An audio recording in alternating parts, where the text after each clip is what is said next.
goes. Okay. Darius Perry hits the first three-pointer of the game, which is, to me, always important against zones.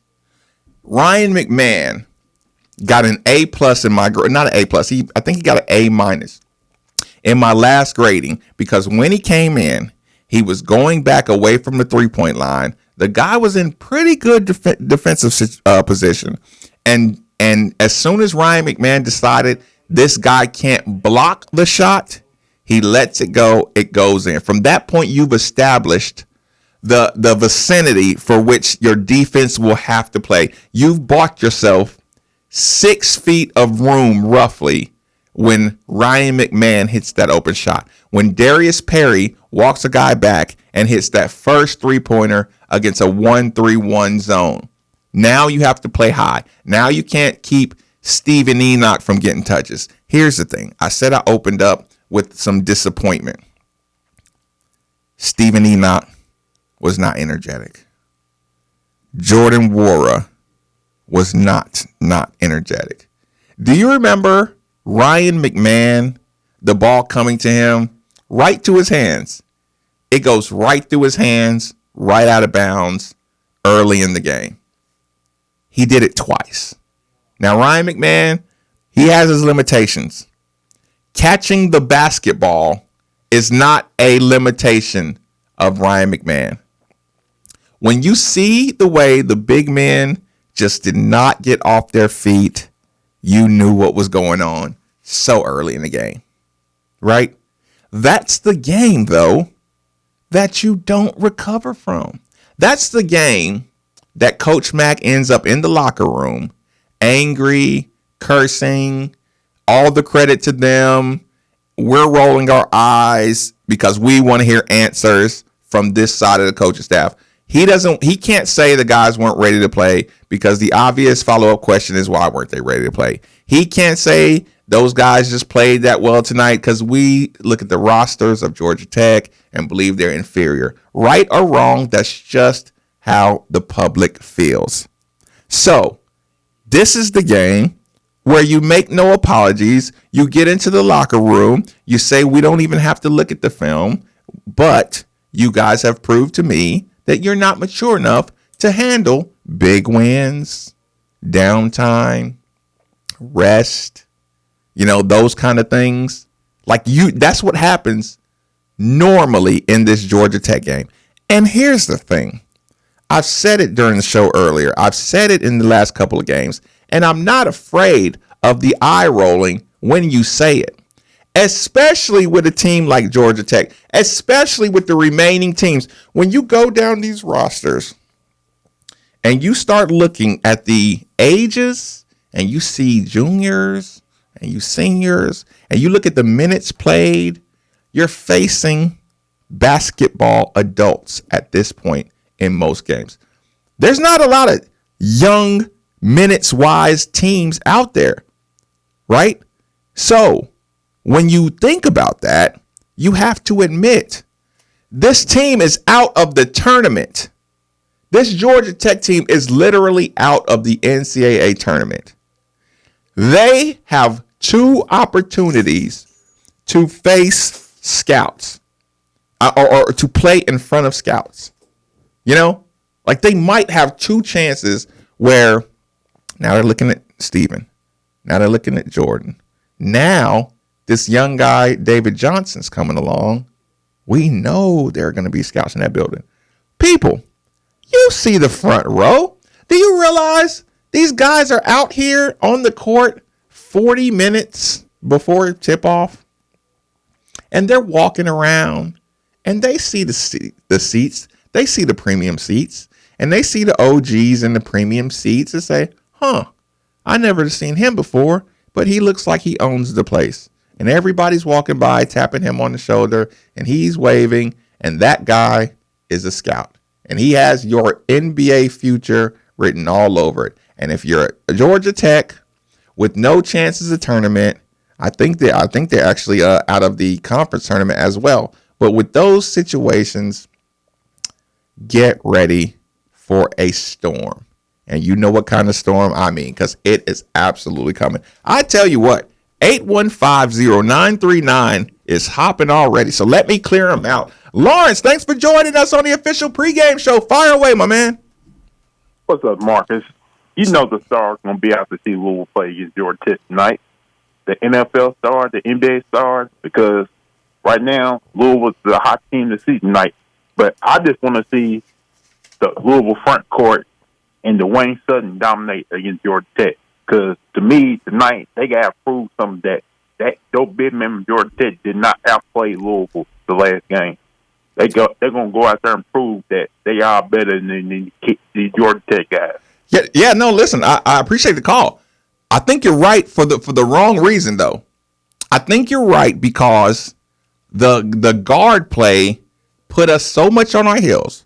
The guard play put our big men in such a help position that they couldn't really focus on their job. Thus, you get a couple of big men getting rebounds they don't normally get, getting deflections they don't normally get, getting tip outs they don't normally get. And again, I watched it. We were slow to the ball. We were slow off our feet. I mean, Malik Williams had one of the lowest jumping and ones I've ever seen in my life. The opportunity to get the other team in foul trouble was not taken advantage of at all. And here's the thing. That roster, they didn't go deep. The Georgia Tech roster in the last time you played them, I mean, 7 max. 7 men on the court max. They did their rotations. They sat in those zones, and we did not take advantage. We did not get them on the foul line, and they're a good free throw shooting team. So here's the thing. I mean, we have all kind of dangers, but I'm going to keep on going. Seattle Paul, thanks for joining us on the official pregame show. Fire away. What's going on, man? So I've been going back and forth in my head about, okay, how is this game going to start off? Is it going to be a typical, like, Georgia Tech shoots out of the world threes and they go up like 12 points in the beginning? Chris Mack gets pissed off, calls timeout before the 4-minute, and then he puts David Johnson in. We kind of go on a little run, but we still go into half down, like 5. And second half, we put it into gear, and we just basically out-person them. I mean, we just did some war of attrition, and we just got more bodies. Or is it going to be where we're fired up, and we know that we're a better team, and it's like rubber meets the road now for February. We're looking at seeding for a number 1 seed, and we just come out and just blast them, and we're up 21-3 in the first 5 minutes. Right. And I think it's going to be the latter. Listen, here's the thing, and I appreciate the call. I'll tell you this. I will tell you this. Hold on, let me set this right. Okay. I will tell you that I tried to find out earlier, what's the weather like down there? I wanted to know what the weather was like in Atlanta, Georgia, because I don't want them leaving that nice downtown hotel, walking onto that bus, and through the windows, you're looking at big old bus windshield wipers and heavy rain. That's not the way. And here's the thing. You get over there, and I mean, rain is just heavy on the spirit. Even if you don't even touch outside, even if your bus drives from the overhang all the way to the gymnasium, inside the gymnasium or arena, like the pros do, even if you don't get to, it's raining. Like, I'm looking for any kind of mood killers that I don't want to see. Actually, I'll take it a step further, because the mood killer is the sluggish start that you were talking about, Seattle Paul. And you know what the other one is? Coach Mack. I can play this 2 ways. If you listen to that press conference, Coach Mack was way too relaxed, right? And again, this is me picking, prodding, poking, just checking kicking the tires, checking the leaks. Coach Mack was very casual. He did not try to sell us on how good Alvarado has been playing. Alvarado, that point guard, has had like 4 out of 5 games. He's had like 20 at least, or around that area. He's been killing it. Coach Mack didn't really go into that world of superlatives about how good Georgia Tech is. There's two reasons. One, he doesn't really feel like, Georgia Tech is really like the game we played last time isn't indicative of what Georgia Tech is. Or the other thing, after you beat Virginia, after you get that game and you feel like your team is actually mature enough to handle this situation, right? If they came back from that UVA game, we didn't have a lot of burnout minutes. The only guy that had burnout minutes was Dwayne Sutton. I think he played like 36. Jordan Ward is used to his minutes, so I don't see him slowing down or getting tired. But everybody else, very low distribution. When we do the grades, the first thing we talk about, we start from last minutes to first. David Johnson, Darius, and Fresh were some of the lowest minutes played last game. So it would not be hard to imagine after you beat UVA, you still want some minutes. You want some minutes so you show up the next day for practice ready to go. If you show up for practice ready to go, Coach Mack looks at his assistant coaches and says, all right, okay. You know what? I think these fellas are ready to learn some new offenses. You know what? Based on the way they came back from this Virginia and based on the effort they're giving me in practice, maybe it's time to throw in a couple more alley-oop plays. Maybe it's time to give them a fun practice. Maybe that energy, off of Virginia is increasing. Again, not many minutes are being played. If these guys are healthy and they want some clock, these practices are probably awesome. Chris, thanks for joining us on the official pregame show. Fire away. Hey, Marcus, how you doing tonight? Good. Hey, this morning you asked if we were happy with the season. Yes. I can tell you that I'm very happy and I'm very comfortable watching these guys play this year. If you take the score off the bottom of the screen, you can't tell. And last year, you could see the deer in the headlight moments when we would have them. This year, they just plug away. They play the system and they do the things they're supposed to do. Why do you think that is? You think it's a player thing or a coaching thing? I think it's a combination of both. Coach Mike has given them enough freedom to do the things that they do, and they're very comfortable. They didn't have to go through all learning things this year. They actually got to practice and just do the things that they're supposed to do. They know the system. They're very comfortable. And I think us as fans, we just have to come to the realization we're not going to beat people by 20. We're just that team that just keeps plugging away like a boa constrictor. We just wait for you to take a breath, and we take that run, and then we win the game. Listen, Chris, I appreciate the call. I mean, here's the thing. I thought about that earlier during the show. I thought about just your style of play of giving up, like I said, giving up the difficult two-pointer or the challenge two-pointer. And when I say challenge, I don't even mean jumping to challenge. I mean closing out challenge, but making sure you guys have to shoot over us. Every shot you take has to be over somebody and not, sorry about that, has to be over somebody and not around somebody. And no free throws. And here's the thing. I played for Coach Crum. The idea of staying flat on your feet and just challenging with hands high is blasphemy. You all have watched for the last however many years. It'd be unacceptable to not be in the air challenging shots, but people, the analytics really do start to lend itself to saying the amount of fouls versus blocks, the amount of blow arounds, of drive arounds, of reaching fouls in today's sport, the analytics say make them shoot over the top of you all game and the numbers will go down. I remember Coach Crum was kind of mad at me one time because, I was shooting these 3-pointers, right? And the guy didn't, whoever the defender was, they weren't blocking the shot. And I was hitting the shot and coach is telling me, the guy's right in your face, but yeah, you hit it, but stop shooting that, right? And I said to him, I said, Coach, it really doesn't matter if the guy is hands in my face. I'm like, Coach, if he doesn't block the shot, he doesn't affect the shot because I don't even see their hands there. I size them up. Are they going to block? If they can't block it, either I miss the shot or I make the shot. And I tried to explain that to him, and this is what he did. He put me on the 3-point line, and he said, Rashad Brooks, he said, we're going to shoot, first of all, I shot like 10 3-pointers uncontested. I went 7 for 10. So he said, now, Rashad, I want you to contest the next 10 shots, right? Rashad blocked the first shot.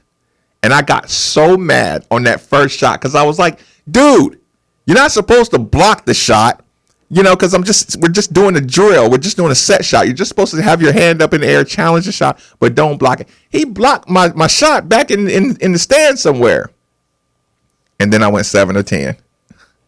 Do y'all think that mattered? Absolutely not. Coach is still like, yeah, whatever. You still suck. Don't shoot any more of them 3-pointers challenge or you're coming out. In the discussion, I lost. But you get the point. The point is shooting over somebody. Coach is right. I'm wrong. Although I still went 7 for 10, the numbers will pan out over the course of a 30-year coaching career that he's seen. And my little young punk 19-year-old, no matter, coach. Just give me the ball, coach. I can hit this. It was a terrible idea. But yeah, point being, the analytics will, you have to get used to giving up that type of shot over the course of games, which means you're not going to blow out a team. You're not going to blow out a team. But those high energy, high pace, high block shot teams, you know what they do in the tournament? They get in foul trouble. That's what happens. You watch. I mean, and this is no shade. I enjoy what they're doing, sitting up the road right now. Like I enjoy it. They're working hard. That coach is working those guys. But they're all subject to big time foul trouble. Do you remember the Duke game? Do you know what was in the middle? Yeah, Vernon Carey. You know what he was doing? Sitting on the bench. But hey, he had about 2 awesome blocks. 2 or 3 awesome blocks. He had a couple plays. By the end of that game, what did we watch David Johnson do? David Johnson dribbled the basketball from half court and dunked the ball right down the lane at a very important, crucial point of the game. And we're talking about how awesome David Johnson is, not thinking the new analytics to the game say you have to stop him or you have to let him go. Vernon Carey could do nothing. He was eliminated from the game after 2 fouls. One of our biggest wins of last year, North Carolina at North Carolina. People don't remember. You had Kobe White on the bench 3 minutes into the game. High energy guy, goes for the steals. These guys go for the blocks. They go for athletic plays. You end up every single time on the bench. I tell you what, we're going to take our one commercial break. When we come back, we're going to talk about players of the game. We're going to talk about keys to the game. The phone lines will be open, 815-0939. Again, that's the official ESPN Louisville pregame show on 939 The Ville.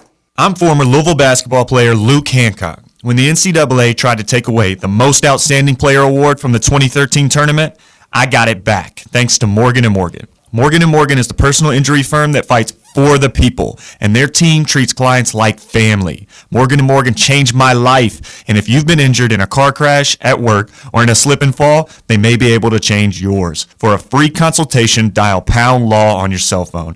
That's pound 529, offices Louisville. With same-day pickup and delivery, you know who really loves fresh food? Amateur chefs, salad lovers, barbecuers, smorgasborders, hors d'oeuvres, fondue and flambeurs, midnight snackers, brown baggers, bakers, and throw it in the microwavers. At Kroger, you can get all the fresh you want at a great price with same-day pickup and delivery. Because we believe in fresh for everyone. Results may vary. See website for details. 2020 is here, and so is finally having 2020 vision. Now is the time to get your free LASIK exam at Jaffe LASIK to see if LASIK is right for you. LASIK can be a life. This is Steve Rummage, and you're listening to 93.9 The Ville. Nate's Painting is a full-service painting contractor in Louisville, providing residential and commercial painting services in Kentuckiana. They provide commercial painting to a variety of clients, including stores, restaurants, gyms, plus much more. We guarantee our work will be done professionally and with the least amount of disruption as possible. Nate's Painting even painted the studios here at ESPN Louisville. So trust the experts we trust. Nate's Painting. Mention ESPN Louisville for 10% off. Get your free estimate today. Call 502-572-6658 or visit Nate's Painting website at LouisvilleResidentialPainters.com. Ma, the meatloaf! Look at you yelling for Mom's meatloaf. You don't really want Mom's meatloaf. You want thigh wings from Wing Zone. With ESPN Radio's help, Wing Zone Louisville sells more thigh wings than any other Wing Zone in the country. Thigh wings are delicious bone-in cuts of dark meat that eat just like a wing. Come try them in any of our 17 amazing flavors. Wingzone.com. You got it.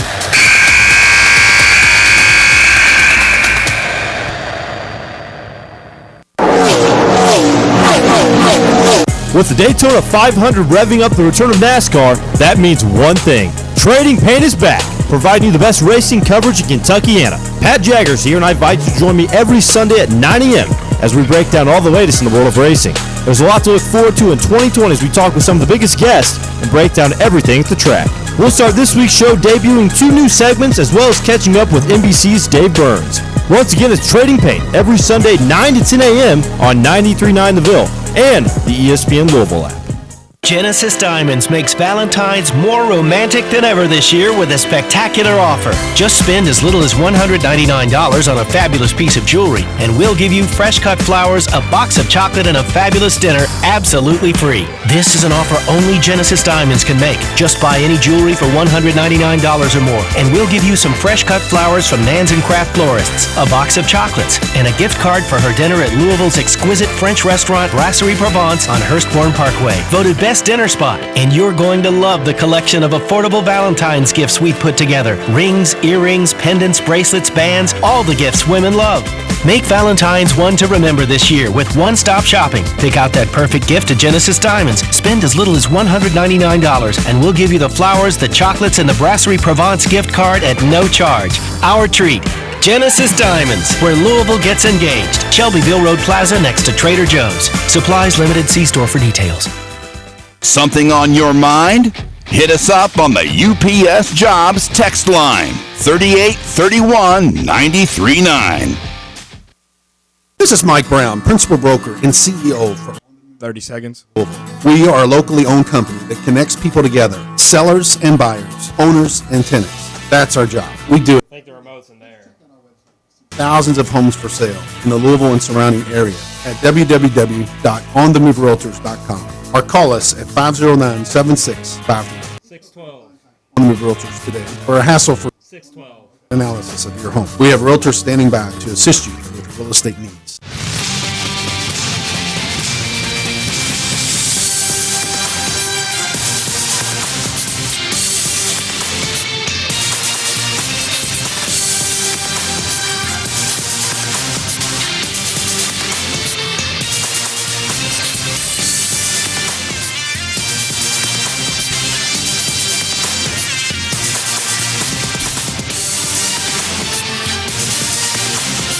Welcome back to the official ESPN Louisville pregame show. I'm your host, Marcus Maben, sitting here currently watching a highlight montage of the Georgia Tech Yellow Jackets football program. I'm not sure why. You might want to do more to set up this game.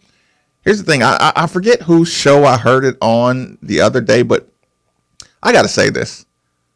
It was so depressing to hear. I believe it was the bonus hour. It had Lachlan talking with a guy representing Georgia Tech, and he was talking about the lack of passion going on down in Georgia Tech basketball. But Lawrence made a good point. It would not surprise me. It absolutely would not surprise me if this environment was a little more ruckus than you originally thought. The number 5 team in the country, it's starting to become in vogue for the rappers, the local entertainers, the big name guys to randomly show up at the college games. You're in Atlanta. You're in the city. Number 5 team in the country comes to town. all the rappers think they can hoop. You know what I'm saying? Listen, you might have some pop up. I mean, we might get Tyler Perry in there or something. Like, you might actually have some Atlanta stars in there. And without DePaul, this is usually the church bus game. In a year like this, it would not surprise me one bit if Louisville sent a couple of church buses right on down to Atlanta. Last year it was like that. They were down there to see Jordan tear it up. There's usually one game that all the traditionals that were around, the ones that sold me on the University of Louisville, it wouldn't have surprised me if you are down there and as the game is starting, you hear the O-C-A-R-D. I think they might add. And listen, they're doing the giveaway. They're doing the blue and gold giveaway. First 750 students get some free T-shirts. My man Steve Rummage, he scoffed at that. People, you'd be embarrassed. You'd be embarrassed about your basketball arrogance if you saw the way Steve scoffed at them trying to turn this into a blue and gold game or a specialty game. But I feel them. Like I said, I'm curious to know the crowd. I'm curious to know individuals. Texter, I see what you put. You said this would be a perfect game. Something to the effect that this would be a good game for Sam Williamson to have a breakout. And I'm not quite sure about that. I don't know quite exactly if I need Sam Williamson to have a breakout game. 8150939. Feel free to jump in here on this one. 3831-939. Sam and why?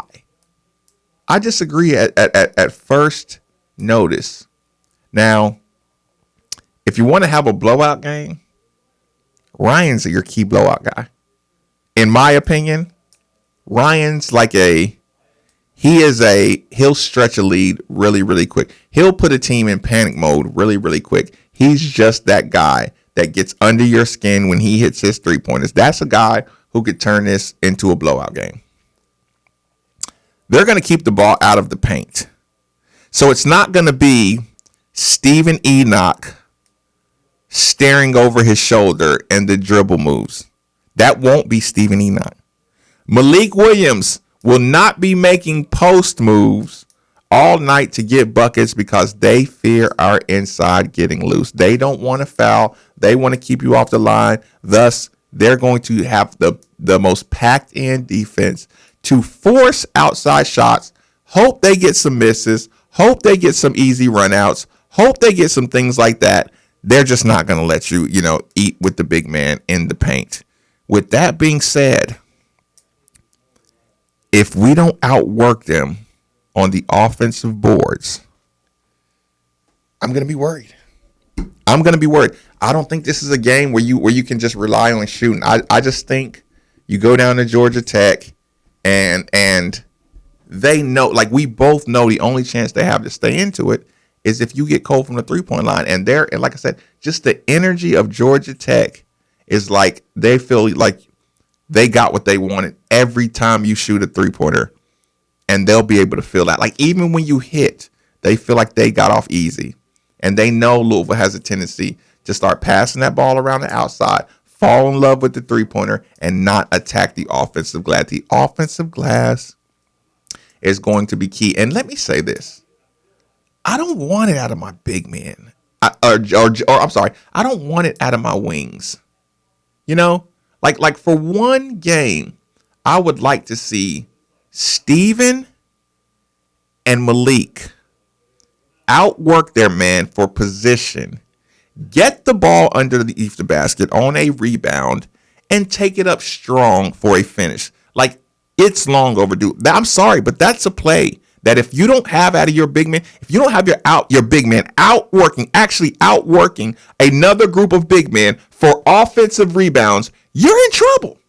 You're in trouble now or you're in trouble later, but either way, that motor has got to show, which is the same reason everybody's begging for Aiden. CC, thanks for joining us on the official pregame show. Fire away.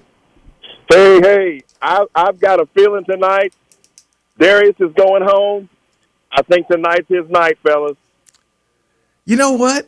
I thought about that earlier in the week, but I got scared away from that thought. Darius gets worked up. We know that. He is a bowl of emotion. Darius is a junior. He does not know if he's going to have that opportunity next year to be down in Georgia. I don't think next year's basketball schedule has came out. I don't know about the rotation. Sometimes you get Jordan to see. Actually, now that I mention it, the year before last, you only had one game against Georgia Tech. Tech's their two Mavens in Detroit. How awesome is that? Now they got to keep them both, right? They got to make the Detroit teams. Okay. You were down last year for one game in Georgia Tech. This year, you did home and home. So next year, it might just be at Louisville. This might be the last Georgia game for Darius Perry. He might freak out. But here's the thing. If Darius attacks the basket, he has a great game. If Darius is so convinced that the only way to have a good game is to hit his three-pointers, I think it's going to be tough. Darius being strong, jump shots, attacking the basket, open floor, I think that Darius has a good game. Stephen Enoch working off the ball for tip-ins, rebounds, fouls, drawing fouls. That is the Stephen Enoch. Screaming Stephen Enoch is the guy you need to see today, for the most. And that goes for Malik. Most times, when we're talking about the big man, we combine them. We combine them most times. But when it comes down to who needs to have a good game, I'm going to go into the Fresh and David Johnson department. You know why? Because good zones need good passers. Good zones need to take away the unnecessary ball movement. Because the last thing, and I do mean the last thing, you want to have going on down in Georgia Tech is steals out of the zone. So ball security and getting a good shot is going to be so key. David Johnson, Fresh Kimball, two of our best passers, our best passers, they have to be judicious with the ball. They have to see the lob. They have to be able to get that ball. Dwayne Sutton, even in the middle, he's the middle guy. He has to know what to do with it when we finally crack into, like I said, they're going to be in that 1-3-1. They're going to try to take away the wings and the three-pointers and try to keep it out of the paint. All that stuff is just normal, par for the course when you got a big team that can shoot. But the decisions have to be good around the passing. Tony, thanks for joining us on the official pregame show. Fire away. Man, you guys sit here and do this every week. Talking about giving excuses why we can lose to some busters. Man, first of all, this league's terrible. And that team's terrible. Man, if we don't bust this team, we don't deserve to be a Sweet 16 team. Stop with all the damn propaganda. Let's go ball. Out. Listen, Tony, I hear what you're saying. But, Tony, have you been watching college basketball this year?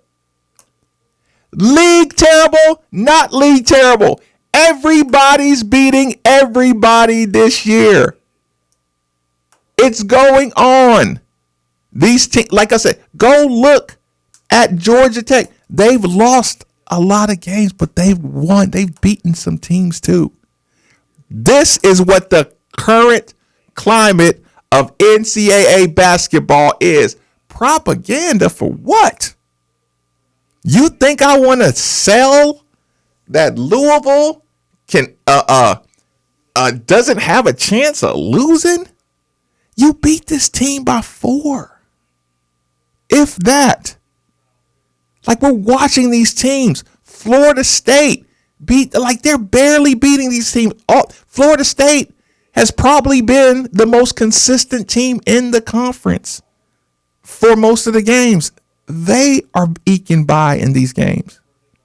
North Carolina is at the bottom of the barrel. They're losing. They're playing good games and losing. These teams, and here's the other thing, Tony. when you have good coaches, if ACC talent is down, the coaching talent is not. And what do we learn about coaching talent? By the end of the season, it prevails. Why do you think Syracuse ends up barely getting in and you look up and they're in the Sweet 16 or the Elite 8? You think Syracuse just has a knack for waiting till the end of the year to start playing well? No, it's not a knack. These are good coaches. You give these coaches, you don't have to give them all the amazing talent to beat everybody. They win on the years that teams are down. Roy Williams gets hot late. Rummage pointed that out. Couldn't you see a situation the way North Carolina took it to Duke? Couldn't you see North Carolina beating two teams and have a matchup in the third game against Louisville to go to the championship and win the ACC? Would you be so surprised if Roy Williams coached a late season run with Cole Anthony with 1 5-star? Would that surprise you? You got some players on that Georgia Tech team that can light you up. Did we look like we were just, like I said, your depth worked eventually, but these teams have had you in the doghouse. It can happen any night. Virginia played the night of their life against Louisville. They won 50-49 in overtime. These games are tough. I don't need one bit of selling wolf tickets here. Like there's no need. The team had you by 4. And I think they got another player back for this game. And they're at home. Tony, the smartest people who take your money week after week for 52 weeks a year, Las Vegas takes you for billions and billions of gambling dollars. You know why? Because everybody like you says, there's no way we should lose to this team. And then you look up and it's a 5-point spread. And you say, I wonder why it's a 5-point spread. And then 2 hours later, when you won by 6 or you won by 4, you're like, Las Vegas knew that between players getting extra pumped for the scouting, they knew the analytics of everything. They knew the free throw shooting. They know the refs, and they know the percentages that the refs call fouls. They know when the refs favor zone teams versus man-to-man teams and the foul stat. And they have so many stats compiled, and that's why you lose. Tony, when you bet these games, you lose because you don't believe a 5.5-point spread. I mean, listen, you listen, and I'm not saying you can't get one good blowout. I'm not saying you can't turn it on and get hot, but I'm telling you, there's a reason it's a 5-point spread. There's a reason Vegas is going to take millions of dollars worth of bets, and they're betting their millions that this game comes down to about 5 or 6 points. That's where it started at. Now, listen, I don't want it to happen. And I hope they missed the factor of how motivated the Cardinal crew is. Like how, maybe they missed, some energy thing. Maybe they missed we found a better nutritionist. Maybe Vegas didn't find out that Sam Williamson had stopped eating donuts this week and became a vegan. And now he's feeling like $1 million physically and psychologically. Dexter, I'll give you one more for the road. I've told this story once or twice, or maybe on the Diener show. But one time I was sluggish in practice. And that damn Nate, he ratted me right on out. Coach Crum says, Marcus, what's wrong with you today? Right? And Nate ratted me right on out. You know what Nate said? Eating all them damn donuts. What? You know what, people? Life is funny because Nate probably saved my life by ratting me out that day. Because at any given moment, you could have went to my dorm room and saw at least 4 boxes of dozen of donuts. You know the Krispy Kreme dozen box, right? At any given day, you could go to my room and on my little desk in Stevenson Hall, you would have at least 4, boxes. Some empty, some the donuts got old and on the bottom, but the top ones had the freshest ones. So those were the ones I was going to eat. Coach Crum kicks me out of practice and sends me to the hospital and tells me I need to go get tested for hypoglycemia. Right? But here's the thing. After that, I realized I can't be sitting around eating boxes and boxes and boxes of Krispy Kreme and be a productive college athlete. I mean, I could do it a good little bit, but you can't eat Krispy Kreme donuts and think your performance in practice or a game is going to be where it needed to be. My point to all that is, you could miss on a blowout here and there. Vegas hits that number a lot, which scares me. So, like I said, I give the prediction. It gets trimmed down from a big lead to get closer to that 6, 7, 8 range. So, I'd like to say we're up most of the game and they make a late season push because you don't take them all the way out of the game with our style of defense. But I think it's top down, not late push to tie the game and then free throws, things like that. That's just my opinion. That's the game. Oh, offensive, defensive, special teams. Player of the game offensively, I am going to go with David Johnson once again. Actually, you know what? I'll go Ryan McMahon. I think David Johnson, if we're doing assists, he's the player of the game. If we're doing effectiveness on offense, I'm going to go Ryan McMahon. Okay, so if David Johnson has a bunch of assists, then give me credit for the player of the game offensively. Defensively, it's got to be Dwayne Sutton. It's got to be Dwayne Sutton. He just has a different level of energy. I think the crowd's going to be down there. I think he gets his hands on a lot of loose balls. I think he's on the defensive boards. I think he just is an active guy. He's screaming. He has a good amount of energy. And the X factor. You know what? Screaming Steve shows up tonight. Screaming Steve shows up, and Ethan Moore is doing a post game talking about where has this Stephen Enoch been? Where has this board grabbing, Stephen Enoch been? But people, I think he's on the verge. That's going to do it for the official. And by the way, I think I will do a little YouTube game watch. We'll have a little fun. Just don't screen record it. Like, don't. Ooh, Marcus said a cuss word during the game.